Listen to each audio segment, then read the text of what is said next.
وعلیکم السلام ورحمۃ اللہ وبرکاتہ۔ آپ نے اذان ثانی کے حوالے سے جو سوالات پوچھے ہیں کہ اس دوسری اذان کا جواب دینا چاہیے یا اس کے بعد دعا کرنی چاہیے اذان کے اختتام پر، اور سرکار دو عالم صلی اللہ علیہ وسلم کے نام گرامی پر درود پڑھنا چاہیے، اور خطبے کے دوران جو امام دعائیں کرتا ہے اس پر آمین کہنا چاہیے۔ اس حوالے سے جو احوط اور مفتابہی قول ہے وہ یہ ہے کہ چونکہ حدیث پاک کے اندر آیا ہے اذا خرج الامام فلا صلاۃ ولا کلام،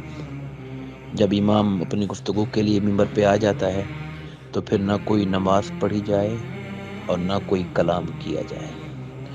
تو اس کی روشنی میں فتاوی شامی میں امام شامی نے لکھا ہے کہ ینبغی ان لا یجیب بلسانہ اتفاقا فی الاذان بین یدی الخطیب،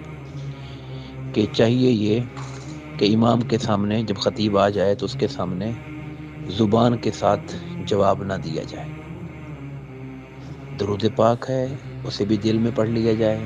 جب سرکار کا نام آئے تو دل میں پڑھ لیا جائے۔ ان تمام چیزوں کو دل میں پڑھنے پر کوئی ممانعت نہیں ہے،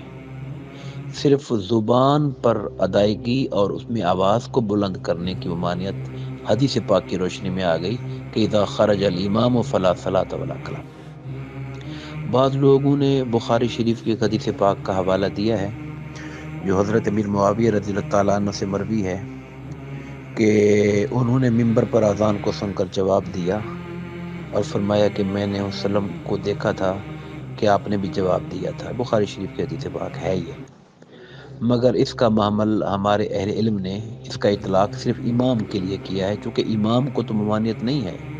خطاب و کلام سے یا نیکی کی بات کہنے سے، مگر جو باقی لوگ ہیں سننے والے ان کے لیے یہ حکم ہے کہ امام جب آ جائے تو نہ نماز پڑھی جائے کوئی سنت نفل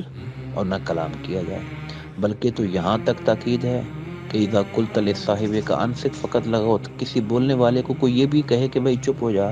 تو یہ چپ ہو جانا کی بات کہنے والا بھی لغو بات کر، اسے یہ بھی نہیں کہنا چاہیے تھا، خاموشی اختیار کرنی چاہیے تھی۔ باقی رہی آپ کی وہ بات کہ دو خطبوں کے درمیان ہاتھ اٹھا کر دعا کرنی چاہیے یا نہیں کرنی چاہیے، تو اس حوالے سے اعلی حضرت علیہ رحمہ نے امام احمد رضا صاحب نے اپنا ایک رسالہ ہے ان کا رعایت المذہبین فی دعائے بین الخطبتین،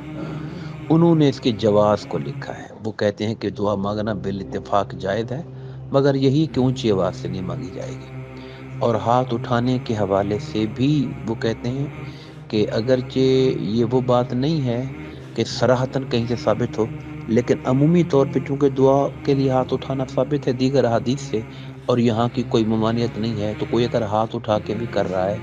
تو اس پر بھی سختی نہیں کی جائے گی، اور کوئی نہیں اٹھا رہا تو وہ بھی ٹھیک کر رہا ہے۔